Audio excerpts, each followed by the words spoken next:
All right, I'll count you down in three, two, one. Welcome to the Jeremiah Show. Hey, so my grandfather grew up on a farm in Plainville near Boston, and I've never been. When I was in New York or in New Jersey opening up the Summit House, I kept wanting to go down to Boston. And the guy I was working for discouraged me. He said, "Oh, it's going to be cold. It's winter time. You're not going to see it. You're not going to be able to walk around. You're not going to see anything." So he discouraged me, and I didn't go. And I really regret that. The people of Boston, despite never being there or having visited there, the people of Boston, for some reason, they feel like family to me. So one of my family members, not in my family, but one of the family members that I call family, is Mark Platt. Oh, and yeah. He's the founder of Radio Candy Radio Network. We're on 4 of his stations around the world. And he suggested this great idea to me. He said, "Why don't you explore Boston's music scene? It's one of the best cities in the world for emerging music artists right now, and has been for a long time." And so over the next few months, we're going to do just that. I'm going to talk to a lot of different musicians out of Boston, but we're starting the series today with one of the very best bands in Boston. My special guest today is Smitt E. Smitty. That's gonna be a tongue twister. Just call me Smitty. Just stop it right before the E. Just go with Smitty. The band is Smitty and the Fezztones. It's crazy long. I get all kinds of heat for that. I'll explain why it's that long later. Just stop it at Smitty. It's very simple and self-explanatory and easy to pronounce if you don't talk too fast. And I tend to talk too fast. Well, so then part of the inspiration for Smitty was from Bunny Carlos.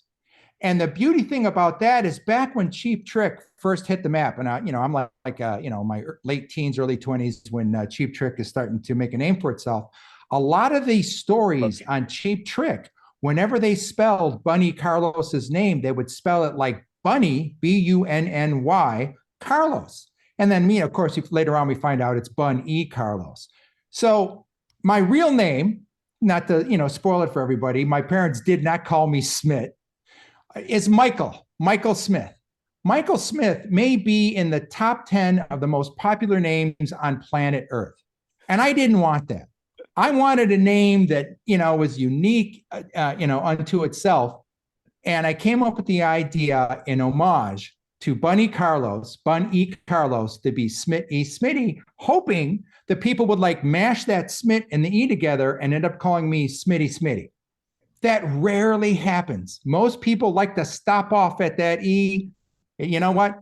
So be it. I'm Smitt E. Smitty. If you want to say Smitty twice, that's acceptable, but Smitty gets the job done. I love it. Hey, this is going to be a great interview. I might not even have to ask any questions. Smitty's dynamic. Smitty, let me explain, if you're listening on radio or the podcast and you're not watching this on the YouTube channel, let me describe Smitty a little bit. So I get an email with, every show we get all the assets from the guests, right? They send me photos and their bios and their music and all that. And Smitty sends me these great photos and I go, wow, I hadn't seen him before I saw these photos. And these photos, you are a real original. You've got fashion sense, all of your own. You've got a look that I don't think I've seen before in a front man or a leader of a band, musician. And so let me see if I can describe it. You're wearing a fez, is what it's called. Yes. You've got a beautiful emblem in the middle there. It's a black fez, and it has, which is, if you're not familiar with that term, what I thought it was called before this interview was a Shriner's cap. But so it's black, but it's a fez, tassel, beautiful. Looks like a jewel, and you said it's your grandmother's that you put on. So it's actually the icon, or the image is actually a scorpion. I don't know if you can really see it, but it's a scorpion. Oh yeah. No, why my grandmother had a scorpion piece of jewelry, You've got these gray glasses that, what do you call that when they flip up? Well, so the beauty part on this is I definitely am I like wearing sunglasses when I perform. The problem is I do when it's dark, I can't see anything. So I remembered that I had these glasses from the 80s where it flipped up, and I started wearing them, and they're so out of fashion. They're back in fashion. A lot of people have never seen these before. If you were going to the nightclubs in the 80s, every other person had these glasses on. Yeah. And I don't know what the actual name is. They're just kind of flip up, round glasses. A lot of people think I'm trying to do a steampunk thing. And I'm just like, oh, interesting. That wasn't what I was trying, but I like steampunk stuff. So yeah, that's basically what those flip up sunglasses are. You've got a really good look, I think, for, it's an original. And then you've got this, from what it looks like, a black leather jacket, probably a trench coat. It's a vest. It's a black leather vest. Okay. So I see this photo. Now I see you here on the screen, and I'm describing you to the listeners. It really makes sense to me. Why you changed your name from Mike. You didn't want to be just a Michael. I didn't want to be Michael Smith. Get out of here. You're an original. Thank you. You're not out of a cookie cutter. You're an original. Your music is great, and we're going to talk about that and get to know you throughout this interview. Let me tell you, the listeners, if they're not familiar with you, if they're not in Boston or in the East Coast or haven't heard your music yet, Smitty was born and raised in Detroit. You moved to Boston in 1985 and played in many great Detroit bands, including The Blind, Zero Ambience, L7, and I love this title, Figures on a Beach. Figures on a Beach. Now, just so you know, so a couple of those bands got signed to local indie deals. Figures on a Beach, we did 2 releases on Sire Records. So we actually, that was my big invite to the show in my. Yeah, you got signed to Sire Warner Records, and you guys were releasing music until 90s, and then you disbanded in 91. Yes. Yep. Then you joined Wax Trax label, playing drums in Chainsuck, another band name, with lead singer and songwriter Marydee Reynolds until 99. Next, you were in Fireking. Yep. Who names these bands that you're in? There you go. Great names. Did you name these bands? No, actually, I cannot take credit for any. So even with The Blind, Zero Ambience was the I was responsible for that one. The other ones came from somebody else. Well, regardless, they're great names, and I always hear all the time from band members now that they can't find a name for their band. Everything's been taken, and it just takes them forever to find a name for a band. So these are some great names. You began playing drums in Little Billy Lost, a Boston power pop rock quartet, during this very productive time. But now you're here with us on the show with Smitty and the Fezztones. Yes. So this is the single that we're releasing. It was part of a collection of 10 songs. We've put this will be the 4th one that we put out. The very first one we put out, I put out just as Smitty. And I started working with all these people who ended up becoming the Fezztones. And they've just become so integral to the sound, and they're so talented, and they help with the live show. I mean, they make the live show. It was like, you know what? I got to give them some love. I feel like I'm hogging too much. I will anyways. I'm hogging too much of the spotlight as Smitty. I got to give some love to these amazing artists. And so I came up with the Fezztones. So originally we were spelling it with 1 Z, and very quickly I found out there's about 12 different bands in different forms out there who are called the Fezztones. You would think, who was calling themselves the Fezztones? There's a bunch of Fezztones out there. Yeah. But it was already too late. We're out of, and I like the Fezztones, and I'm wearing a fez. So I just told the band, I said, you guys, I know we've been performing as Fezztones with 1 Z for a while. I'm going to add a second Z. I can't find Fezztones, Fezztones, anywhere. It doesn't mean they don't exist, but I haven't found them. So you're now the Fezztones with 2 Zs. And two of the band members said, well, I've been spelling it with two Z's this whole time. It's like, there you go. Perfect. See, an original, Smitty. I told you. I don't need to tell you you're an original. There you go. Thank you. Well, you talked about, you mentioned briefly there that your originally it was Smitt E, Smitty, and your debut album was 2017, Just a Modern Guy. Yeah, so that was a tip of the hat, obviously, to Iggy Pop, who I'm a big fan of. Yeah, me too. You went back to recording studio with Alec Rodriguez of New Alliance Audio, Somerville, Massachusetts. Okay, this is where the Fezztones came in, right? The result is the short answer is yes. The long answer is we originally were supposed to go in March in 2020. Jeremiah, do you remember what was going on in March of 2020? I seem to recall that the radio show had to be done by Zoom, which we're still doing.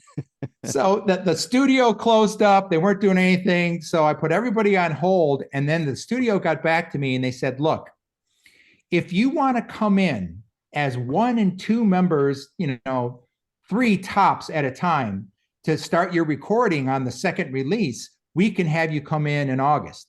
So I actually had so we had to make a schedule. Everyone had the songs, they've been practicing what they were going to do in the studio. And so over a 2-week period, we had all the different members of the Fezztones come on in and do their parts in like 1-2 days. And then we put the whole thing together. So I got everybody together for the second release, and it was no easy task. That COVID, to this day, I mean, it really, it put a hiccup in a lot of things, but we all been doing this a while. It's kind of like life is a thing that happens while you're making plans. It's like, move ahead. I'm not stopping. I don't care. This is terrible. It's really inconvenient. I'm moving ahead. And, and that's how I end up here right now with you all this time later. And we're moving forward and having a great time.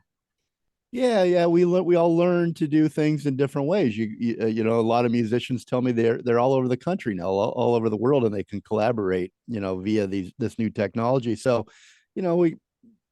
it wasn't the most fun time in the world, but it also, you learn new things and you move forward. So I like that sentiment as well. I'm not going to tell the story again because I've told it before, but my very first, when you talk about March 2019, my very first radio show, we couldn't come in the studio, right? Just like you couldn't go to your studio. Yeah.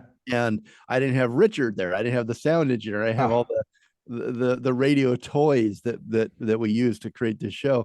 So I did the show from my office on Zoom for the very first time. And that guest was Danny Trejo. Oh, and I love Danny Trejo. Oh, that is so cool. I couldn't get the sound to work. I ended up locking myself out of the office during the middle of the interview. I had to kick in the door. I mean, it was just that was my memory of how COVID began for me on the radio show. But let's get back to you. When I think of Detroit, I want to go back to your beginnings and talk a little bit about that. When I think of Detroit, I think of that great opening scene in True Romance with the snow flurries and the burning trash cans with men huddled around. It's even better than that. My family ran a mom and pop office supply company, and the street that runs parallel to that, shoreline, whatever you want to call it, to the Detroit River is called 4th Street. I want to say not more than a half a mile down 4th Street is where that warehouse and the store was. As soon as I saw, I know the Ambassador Bridge from a mile away. It's like, oh my God. I mean, I've been to, at the very first time I saw the movie, it's like, that's Detroit. And it was, so the fact they did that first scene there, I was like blown away. I loved it. Yeah, they captured the ghost of Elvis, the greasy diners, love, violence, all wrapped. I mean, I love living in Boston. Make no mistake. I love living in Boston. I'm glad I moved here in 1985, but I was born and raised in Detroit. I know where to go. If you know where to go, Detroit can be off the charts fun. If you don't know where to go, well, you're probably going to get killed. But if you do know, if you're with somebody who's from there to take you all to the clubs and the restaurants and everything to see, Detroit can be a gas. Yeah, I bet. And that's what I wanted to, kind of start there. Also just to finish that scene. Remember you're a drummer. Remember the steel drums with it, which was kind of like island music, but it's cold and snowy. And it was such a contradiction. It's such a powerful scene to me. Yeah. Feels to me a little Detroit. I've never been there again. Another city. No, that's a lot of Detroit. And so that's either going to turn you off or you're going to be like, oh my goodness, where is this place? I must go there one day. That's how I feel. Like I'm kind of drawn to it. All the, like I said, it feels a little sad from the stories, because it's not just that movie that I've seen. I've seen a lot of documentaries about Detroit. Right, yeah. But it feels proud too. It feels like a city America forgot, but a city and a people that didn't give up, and they have not given up. And we have a lot of listeners actually in Detroit. So this gives me an opportunity to say hello to them. But paint me a poetic picture, Smitty, of Smitty's Detroit. Oh my goodness. I mean, there's definitely 3 lifetimes there. There's the lifetime when I'm a tiny little kid. There's a lifetime when I'm more of a teenager. And then there's the lifetime when I'm playing in bands all around Detroit and just kind of doing everything that I can do, before we ended up, packing up and moving to Boston. As a little kid, the crazy thing about Detroit is in the 60s, Detroit was humming and buzzing. I mean, that was like just a very vibrant city with all kinds of stuff. That's when they had the Hudson's Thanksgiving Day parade with all the Shriners and the mini cars driving all over. And really, in the 60s, Detroit was just an amazingly beautiful place. In the 70s, it's kind of like, So now I'm like, I'm in like junior high school. And I'm kind of, Detroit's starting to get a little beat up. And, the car industry, which, it's central, I mean, even like, so my parents sold off supplies. Well, it's because of all the car factories and all the offices, they had a thriving business, so the car industry just had all these different, supported so many other small businesses and family businesses, but it was starting to get a little tougher and starting to get a little bit more beat up. And then the 80s come along and I start playing in punk bands and all these different bands in Detroit. And the punk scene in Detroit was just so magnificent. I mean, obviously I'd already, cut my teeth on the Stooges and the MC5. And so taking that and applying that to my sensibility, I was in art school in the 80s. And so I had the art thing going along with the music. And so I was still having a great time. But then, we did everything we could do in Detroit. And we were thinking about either moving to Chicago, to New York, and Boston came up as a third option. And it just worked out. I mean, I tell our different bandmates, that when we moved out to Boston, they go, oh, we should have moved to New York. I said, had this band with 5 people in it moved to New York, we would have moved back to Detroit within 6 months. It's way harder to have a rehearsal spot in New York. You got to make some kind of bank in order to keep a roof over your head. It's just like, no, I get it. Had we gone to New York in the 70s, maybe we might have stood a chance, but it was just too expensive and too crazy because we chose Boston for a whole bunch of reasons I can't get into. But as luck would have it, we chose Boston and we were able to, get jobs, have decent rehearsal spots, and then all the bands that I was able to play in until today. So Boston was very integral on keeping the music alive. You moved to Boston after you had graduated high school, or did you move with your folks? Oh no, I was 27. I was way after high school. Okay. But we had done what we could in Detroit. We wanted to move somewhere else. So your formative years, though, and your yes, as a beginning musician, all started in Detroit. Yes, it did. Yes, it did. And the funny thing is we actually had carved out a pretty good niche for ourselves in Detroit, and we knew that coming to Boston, we were completely unknown commodity. And I took that as a challenge. It's like, you know what? I like that. That's a challenge to me. I like walking into this town and nobody, because the thing is, the first time they see us get on stage, because, we were pretty, well-rehearsed, well-oiled machine. It's like, we're going to blow them away. And that's exactly what happened. It was just like, where did these guys come from? It's like that scene in Butch Cassidy and the Sundance Kid. Who are these guys? And And it was you a mentioned- little rough, but we made it happen. You mentioned the parade. I think you said the Hudson Parade with the Shriners and the Fez. Do you say the Fez? The Shriners Fez. Yes, Is indeed. that what inspired the look? Well, so it was a double punch. So that would have put me like, 4, 5, 6, 7, 8 years old and seeing these guys in these tiny little cars all wearing fezzes. I didn't even know what they were called. They were funny hats. And they're just like, spinning around and going all over. I just thought that was the coolest thing ever. But then right about, I think it was like 7 or 8, that movie, Bye Bye Birdie, with Anne Margaret and Dick Van Dyke and the girl from Psycho, Janet Leigh. They were in it, and there was a dance scene where Janet Leigh, in a string miniskirt, breaks into, it looks like a Shriners meeting with all these guys wearing red fezzes, and she does like a really sexy dance for these guys, trying to make her boyfriend Dick Van Dyke jealous. And I'm like 7, 8 years old, and I think that may have been the first time I was ever aroused. I didn't even know what I was feeling. I just thought it was so then you fast forward all these years, and I'm like, I got to wear a fez. I got to wear a fez. And everyone's like, where'd you get the inspiration? Oh, it's the Shriners Parade. And I thought about it. It's like, no, it wasn't. It was Janet Leigh and Bye Bye Birdie. You had your first crush. All right, we got to take our first break here. We're gonna go to break with your song "Tall Man Dreams." Do you want to set that up for the listener? Well, so the funny thing about that is I had one of these times where the music came before the lyrics, and the music was like, it came together really fast, and I was in love with the music, and we're like about a month away from going into the recording studio, and I still did not have lyrics. I had that, but that's not a lyric. So it's just like, what am I going to sing? And I'm getting anxious about it. I go to sleep and I have a dream. And my dream is that I'm anxious about writing lyrics for this song. And he got Tall Man Dreams came to me in my dream. The chorus of that song came to me during a dream. And next thing you know, Tall Man Dreams. I like the imagery. It can mean so many different things. Yeah. By the way, I like that. I mean, a lot of people are thinking, oh, he got a sample. If you get a backup singer at any time.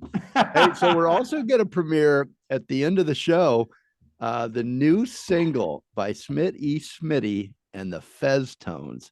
It's Rebel Rebel, the David Bowie. It's a remake of David Bowie's Rebel Rebel. It's getting great reviews. I'm going to actually read one for you here. I love this. I almost use this as your intro. What do you want to save it for later? Dave at the Boogeyman Radio, New York International. I believe that's who wrote this.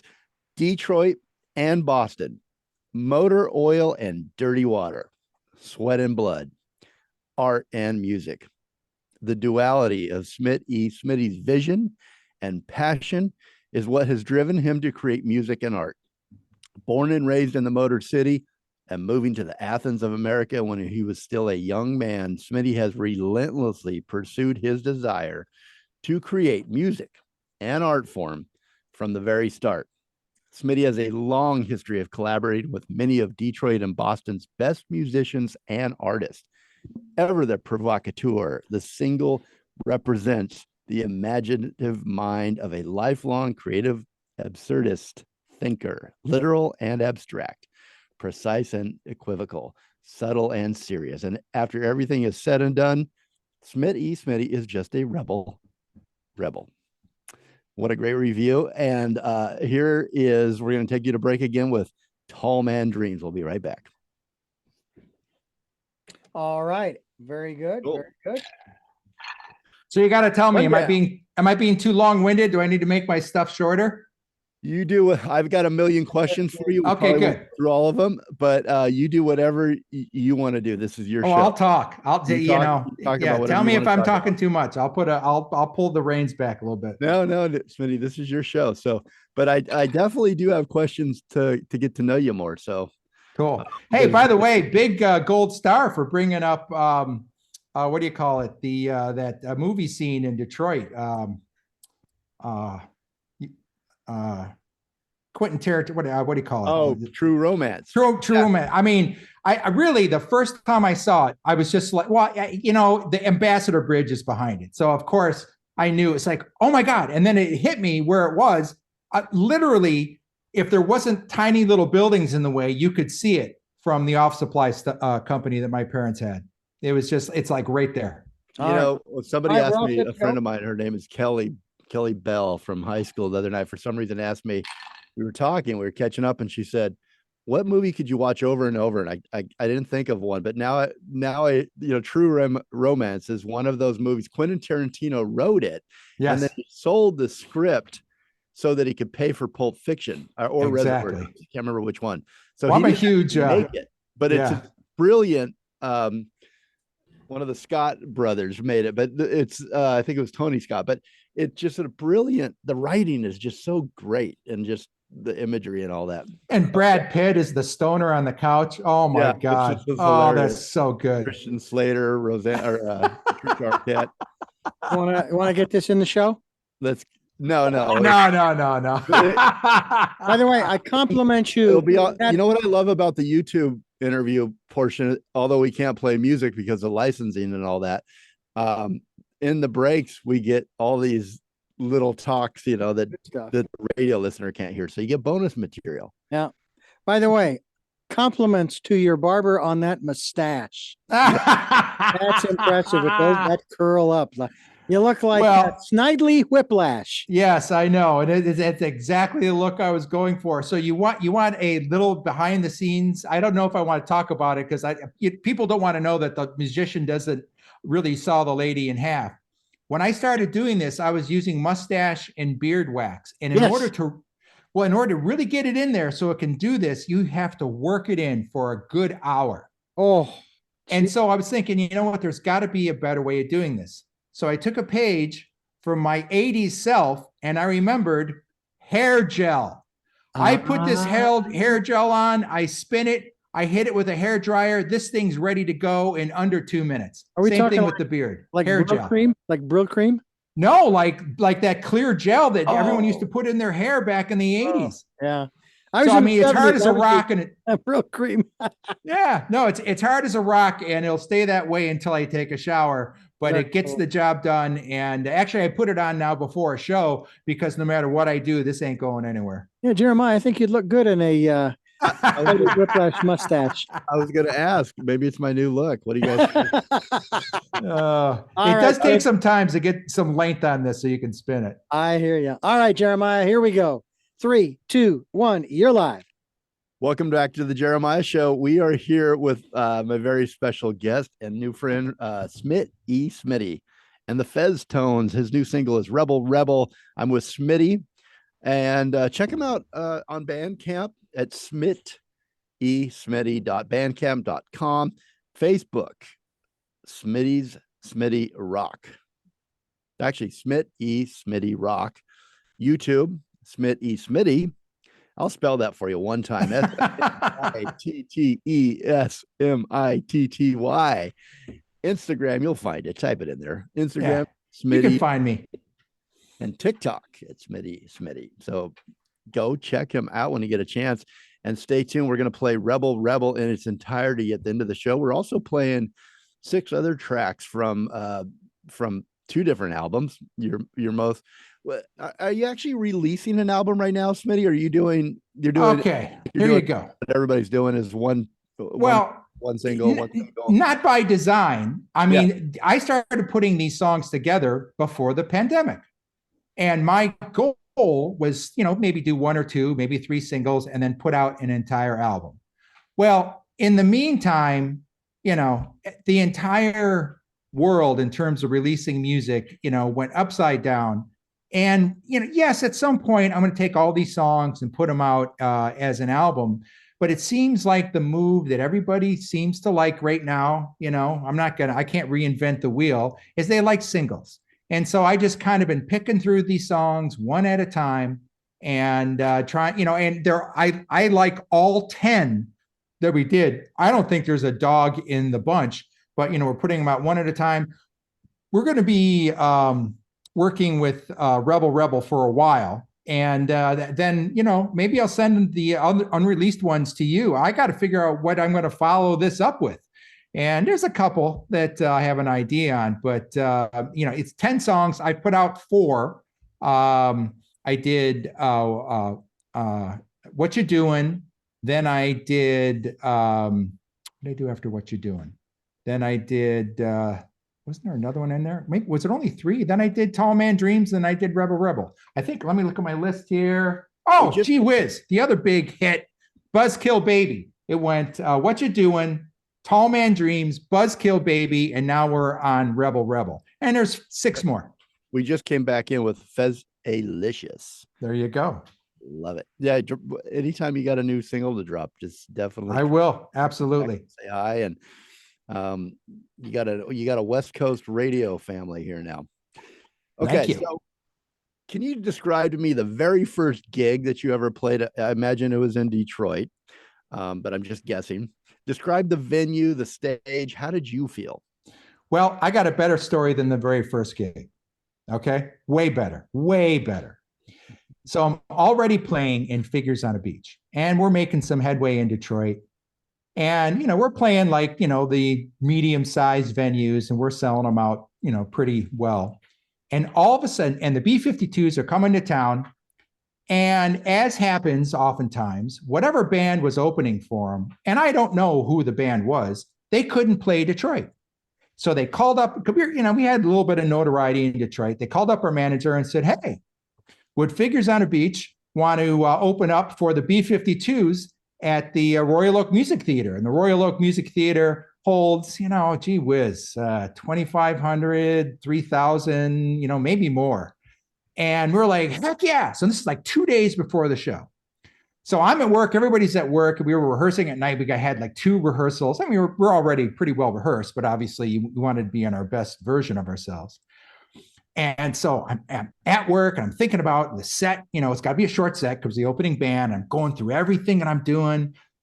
And we all get to the show, for opening up for the B-52s at Royal Oak. And it's like, I got this. This is just going to be so much fun. I got it. So almost like a Spinal Tap moment where we're back in the green room and we have to walk in complete darkness through the, catwalk areas to get to the side of the stage, and the curtain's down and it's, almost completely, dark back on the stage where our equipment is. And from behind the curtain on the stage, we're still on the side of the stage, we see the lights in the Royal Oak Music Theater go down. And I don't know, was it 3,000, 4,000, 5,000 people? I don't know. You just heard the biggest roar. And I'm just like, oh my God, what was that? And all 5 of us were like, oh my God, we didn't even think about that. Just this huge, auditorium, just, all this love. And I'm like walking over to my drum kit and I'm shaking like a leaf. I'm like, oh my God, that's the one thing I didn't think about. I didn't think about the audience reaction. And it took it. And so the curtains go up and the place goes absolutely insane. And I want to say 1.5, maybe 2 songs finally settled into it and got into the groove. And it was just magical after that. But of all the first time shows and even hearing a song on the radio for the first time, that one was beautiful because I just wasn't expecting it. I'm like, oh, I got this. I know my part. I played this a million times. I can do this. And it just took me completely by surprise. And to this day, it's one of my favorite moments. That's a great story. Was it just like a wave? Like a wave. It was insane. I mean, it cracks me up, describing it, and it hit the whole band the same way. It's like, oh, we got this. We've done this. We've played to big rooms. We got this. I imagine from that point on, you're addicted. Oh, I was addicted long before that. The only other story that I could tell you is when I'm playing in my very first punk rock band called The Blind. And through a whole set of circumstances, we end up going to Milwaukee. And this is the winter of 1979. We got asked by a Canadian band called Arson. They played Detroit. We hit it off, and they said, "Hey, we're going to Chicago and Milwaukee. If you guys have a van or a car, you guys can open for us if you get your butts there." So, this is like my very first band, the first band for all these other guys. Like, yeah, let's go. So we finally get ourselves, Chicago's a whole nother story, but we end up in Milwaukee, and it's a Saturday. So this is 1979, not quite 80, 79. So, so that band was very colorful. I would say, somewhere in between the New York Dolls and the Sex Pistols and Dead Boys. I mean, there was a look. There was definitely a look. And the lead singer, God bless him, rest his soul, he's passed on, David Evan Davis III. God's gift, he's 6'4". He's just a huge human being. Crazy short hair, dyed bleach white. And his sister, Peg, she comes along and she turns his hair into leopard spots. So now he's got a leopard spot. It goes 1979. And he's got these wraparound glasses that he walks out on stage with. He whips off his glasses. His sister, Peg, with eyeliner, made a perfect eyeline mask around his eyes where the sunglasses were. So when he whipped them off, he had like a face mask on. And we go, we're like, we're a punk rock band, newly formed. I'm not even going to say like how great the music was or not. We knew how to do, what we were doing. So then we meet a bunch of people after the show. We hook up, go to this party after the show, stay up all night long, partying our brains out. And as, luck would have it, in 1979, the B-52s were still a pretty new band. And we're like listening to B-52s all night long. And so, the sun's coming up and we're thinking about, we're going to go out and get some breakfast. But one of the girls at the party, she took off. She bought a Milwaukee Journal, Sunday edition Milwaukee Journal. She brings it back to the party and slams it down on the coffee table. And there is a picture of our lead singer in color on the front page of the Milwaukee Journal with the headline, "Punk Comes to Milwaukee." Nice. It's like that's where I got the bug. You want to know where it gave me the bug? As soon as I saw that, it's like, oh, I'm a goner. This is way too much fun. Why do you love rock and roll, punk? What does it do physically? Smitty, what does it do to you? Well, first off, music is music. And it's one of these things, it's, it's so, it's such a personal connection. Everybody has sounds and music and songs, they get underneath their skin. And to me, that's all it's ever been. It's like, I just would base whether, I didn't care what anybody said about a band. They could get a good review, a bad review. I never cared. I wanted to hear the music. I wanted to hear the band and see how it affected me. And if it affected me in a way, it's like, oh, I got to listen to this again. Then I knew I was going to be a fan. And I just have used that template for all the music that I've been a part of this whole journey. It's like, do I like this? I have to like it. I can't predict what you're going to like. I can't predict what another person's going to like. Do I like it? And if I like it, then I know I've got a pretty good shot at getting other people to like it too. All right. I love it. We're talking with Smitty, and it's Smitty and the Fezztones. We're premiering Rebel at the end of the show here. But in the meantime, we're going to take you to break with Big Bad Boy. Anything you want to say about that before we go to break? Big Bad Boy. We'll be right back. You said too much. What do we got for time left, This Richie? is good, Jeremiah. This is really good. What do we got for time? Are we doing good? We are. All right. What are your big questions you wanted to ask? Is there one, two that you really wanted to get in there? I know I'm scrolling through them right now. They kind of like build up. So I can't cut two. I've cut a couple of them out that you've covered just in conversation. Right, because I can't stop Anytime talking. you are. Okay. I am ready, Richard. Let's come back. Let's do it. 3, 2, 1. You're live. Welcome back to the Jeremiah Show. We're spending the hour with Smitty, and he is Smitt E, Smitty and the Fezztones. And the new single is almost premiered here. It's not even out yet, right, Smitty? No, it's not. March. I mean, so we had to give it to all the usual suspects, and some of the streaming music sites may have it, but the big push where it's like, here it is going to be the middle of March. I'm not even sure the exact date, so I don't want to say it. So I'm just going to say the middle of March. But it's, if you did a search on Smitty, well, you'll definitely find Big Bad Boy, Tall Man Dreams, what you doing. There's stuff out there that you can find. Well, I was just actually trying to brag that we've got it here for you. Yeah, well, you do. And, so when I get ready to do the next release, Jeremiah, you're the first person I'm talking to. Oh, I love it. You tell all the hosts that. Yeah, but sometimes I'm telling the truth.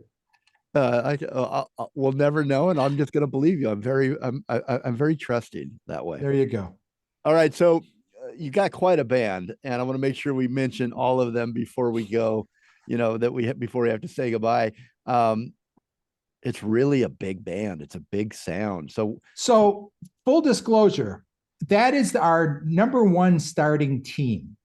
Many of the people in the Fezztones actually have their own bands. So sometimes people are not available. So even though when we have the full band, including myself, we're a 9-piece band, but it has not been uncommon that we're like, a 6, a 7-piece. We everyone is busy. We all got stuff going on.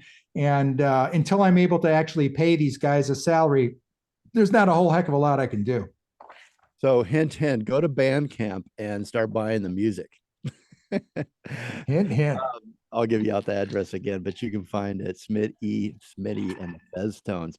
You want me to list your musicians? Yes, please. I got a list here because, at my age, I'll forget. But if you're reading it from a sheet of paper, you do it.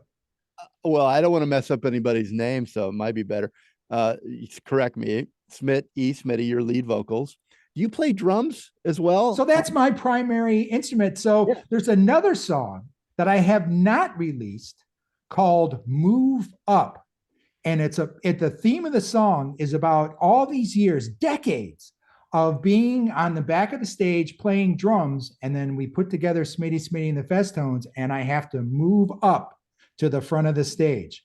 So you might be helping me decide what the next single is after Rebel Rebel. I got to tell you that every one of I know you've also got, I don't want to mispronounce Mike's last name. Is it Gosha? Gosha.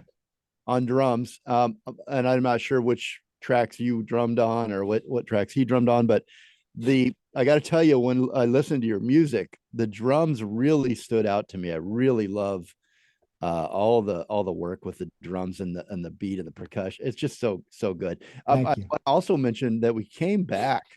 One of my favorite songs that you sent me was Think, Fight, Forge. And that's what we came back from break with. You got the bagpipes there in the beginning. It feels very much like a fight song, it is an anthem, something to get behind. I love it is a fight song. It's kind of like believing in your passion, pushing ahead, and you got to forge ahead. You can't, sit back and, let people roll over you. You got to think about it. You got to fight for it, and you got to forge. I love it. Do you have that list of your bandmates? Can you? Yeah. All right. So last names, I'm going to butcher every one of them. I prefer you to give them the right credit here. There you go. So I actually play in 2 bands with James Melanson. We play together, and I am the drummer in this other band called Little Billy Lost. And so James is the music director. I made him the music director because he went to Berkeley. His knowledge on music far surpasses, what I have going on. I'm kooky creative guy, and he knows how to reel it in, and he helps direct people. And he's one of the guitar players. Crazy Eddie Noack who I played in a band with him back in the late 70s, very briefly. And I got him on guitar. Andrew Padua on bass. And he's played in a boatload of Boston bands. And he is an amazing bass player.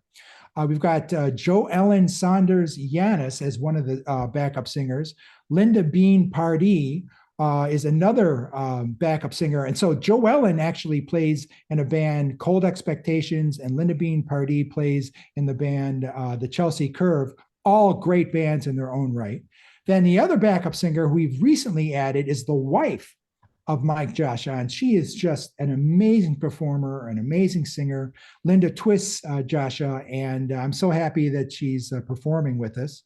On violin is Jonathan Lemaster, and this guy, he goes on tour all the time with all kinds of bands all over the planet. He is just an insanely talented musician. I mean, violin is his main thing, but so the theremin that you'll hear later on in Rebel Rebel, that's him. And he's also a guitar player, and he plays a whole bunch of other things.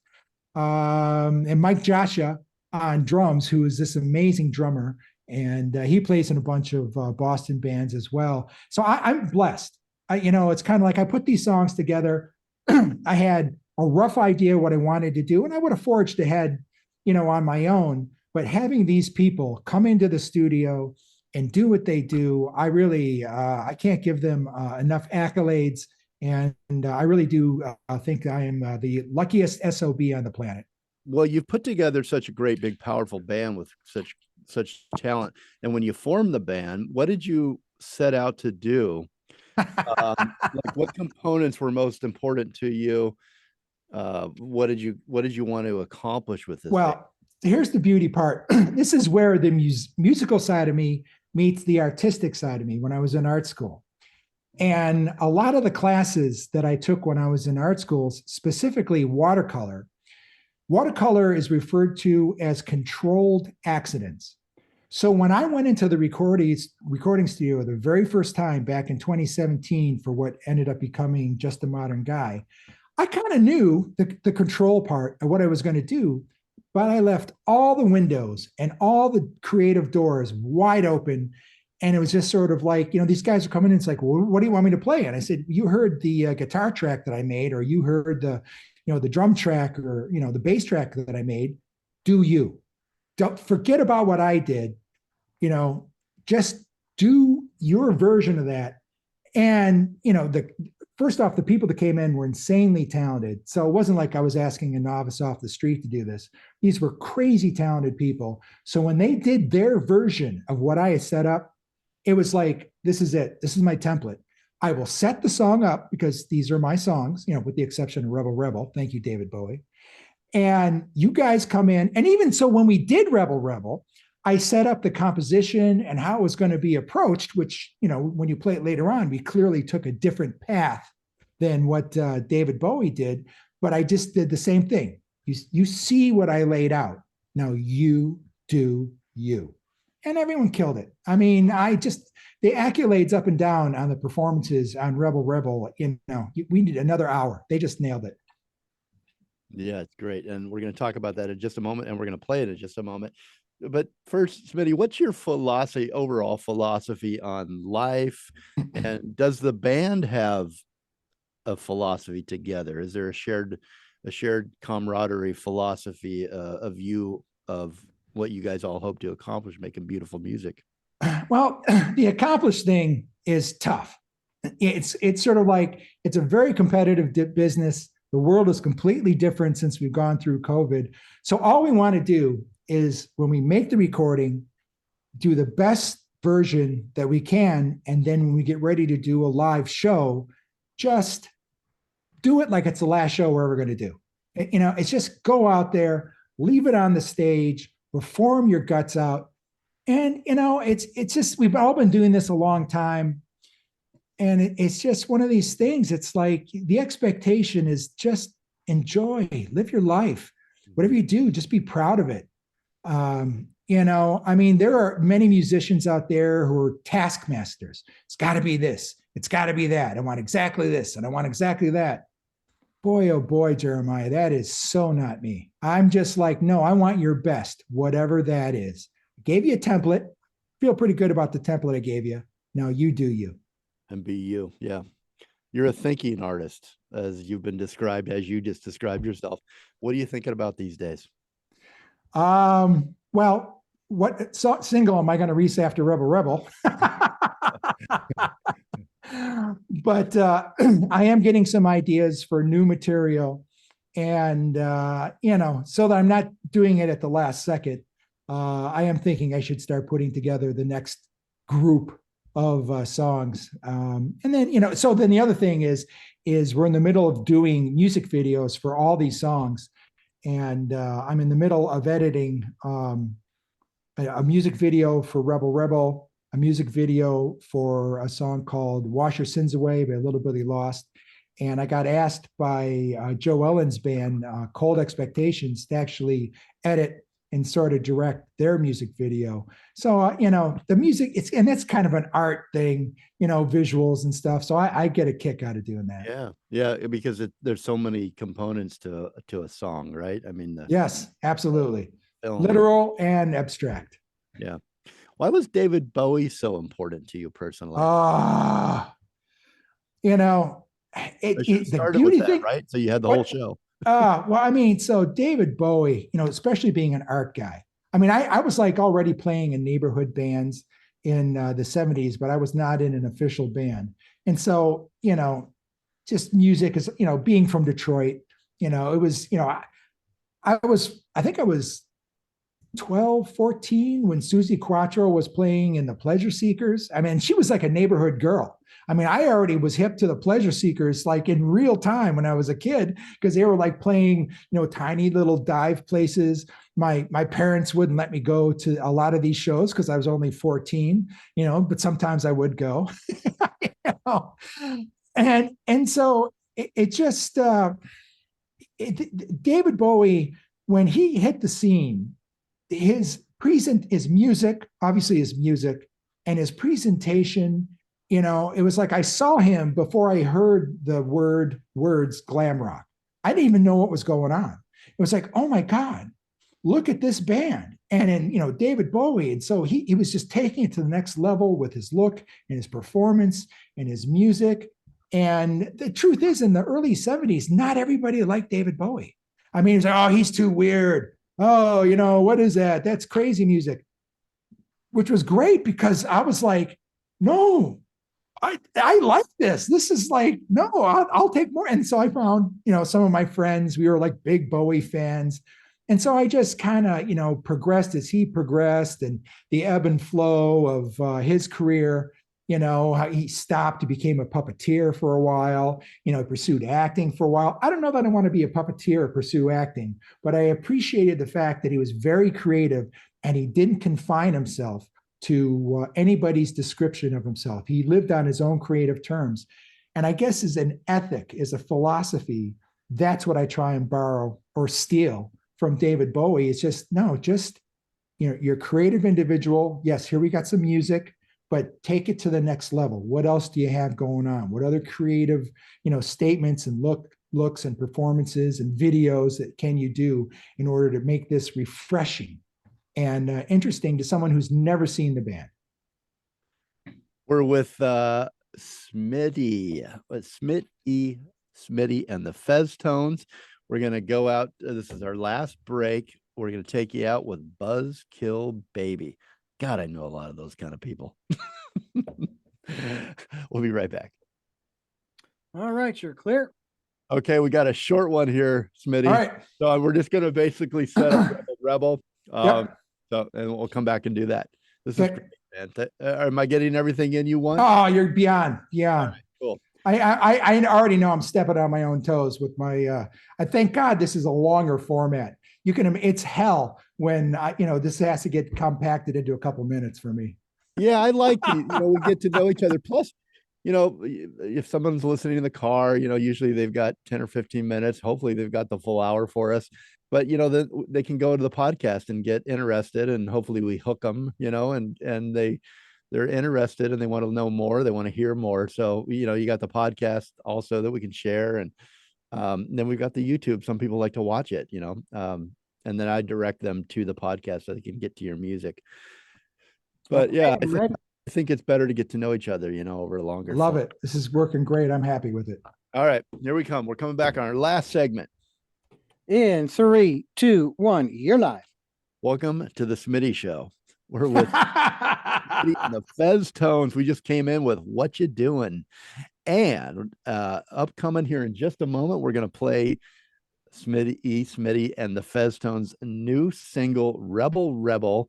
It's a totally unique new cover of the famous David Bowie song "Rebel Rebel." Why did you want? I mean, it would seem to me it's such a daunting, overwhelming. Like, I'm going to cover this. How can I do it better than David Bowie? That's why I did it. Because anybody in their right mind, it's like, you're going to cover an iconic music piece by David Bowie. It's like, yeah, because I knew before, even note 1, beat 1 was played, I was going to do a different take on it. It was just kind of like, no, if I try and do David Bowie's version, like at the end of David Bowie's version, he does this kind of rap thing at the very end. And I just made a conscious decision. It's like, no, I can't do that, because that's his, he owns that. I have to start it in a different way. I have to finish it in a different way. And really, it's kind of funny. I thought, if this wasn't David Bowie's song and he was going to cover it, what would he do? And there is a little bit of a template from his Pinups release that he put out in 1973, how he took all these cover songs and he did his version of them. And so it's like, oh, okay, he zigged instead of zagged. So when I sat down with Rebel Rebel, it's like I had, I didn't know all the parts, but I had a pretty clear vision of how I wanted to start it. I wanted to kick in, pull back a little bit, and kick it in one more time. And once I had that and I played that version for the band, they lost their mind. They couldn't wait to get into the recording studio and do their parts on that. And then you'll hear it. Jonathan Lemaster plays theremin in the first instrumental break. And our guitar player, James Melanson, when it's his turn to come up with the guitar solo at the end, I'm going to have to buy him a car one day. I mean, he just lays it out. I mean, it's just, every person I've played this for, the first time they hear it, they're like, who's doing that guitar solo? It's like, yep, that's James. That's James's work. Did you ever get to meet David Bowie? No, sir. I did, I got to meet some of my idols. I did not get to meet. I saw David Bowie. I did not meet David Bowie. It's interesting how a person like David Bowie has been with you your whole life. He's influenced you. You've followed him. You've listened to his music. You probably feel like you know him in some way. And he was a friend, at times when you need a friend in music and you're listening, you're alone, you're down, you're up, David Bowie's there for you, one of your favorite artists. So even if you don't meet an artist, sometimes, just they are in your life no matter what their presence Well, is. there's a bizarre connection. And I did meet him, Iggy Pop, Iggy. The fact that Bowie, produced Lust for Life, and he's a Detroiter, I'm a Detroiter, I met Iggy. And Iggy obviously has a history of his own with David. So there is kind of a, 7 degrees of separation kind of thing. I never met Bowie, but the fact that I got to meet and talk to Iggy, that was pretty special. And so there's a, sideways connection. Yeah. Well, Smitty, it's been so good to get to know you and hear your music this hour. It's one of many times I'm sure that we will have you back on the show, and enjoy your evening there in Boston. Thank you for staying up late with us and We get another one of these as soon as we're done. I almost started chomping on the ice, but I figured, you know what? In a radio interview, that's probably not good. You should have lined a couple up. Yeah, All right. So why don't you introduce your song and we'll take it out that way. All right, ladies and gentlemen, and the listeners of the Jeremiah Show, here is the debut performance of Rebel Rebel by Smitty and the Fezztones on the Jeremiah Show, coming to you right now. Perfect. All right, we're clear. Hey, Richard, will you cut off that perfect? I just let him just go straight to Oh, no, absolutely. No I problem. wasn't sure if you'd cut or not yet, but I didn't want to. Yeah, let's just go straight from Smitty's song. I love it. All right, Smitty, man. Thank you so much. Thank you, Jeremiah. Thank you, Richard. By the way, you remind me of an interesting gentleman who I used to listen to on the radio a lot. More your look and your glasses than anything else, but your demeanor also. I'm sure you know who I'm thinking of, Dr. Demento. There you go. There you go. Yeah, I get that. And I get like Saturday afternoon horror show hosts with the mustache and beard. Actually, I had a kid come up to me after a show once and he said, "You know what you are?" And I was like, "Okay, tell me, what am I?" He goes, "You're a rock and roll Gandalf." That's good. You probably, it's like, dude, because he's like a 20-year-old kid. It's like, you know what? I am a rock and roll Gandalf. All right, rock and roll Gandalf. We'll see you later. All right, thank you so very much. You're gonna hang up on me? No, I just want to tell you, I'll send this to you a little bit later. There's a podcast. You're welcome to share it. The YouTube and all that should be up tonight. And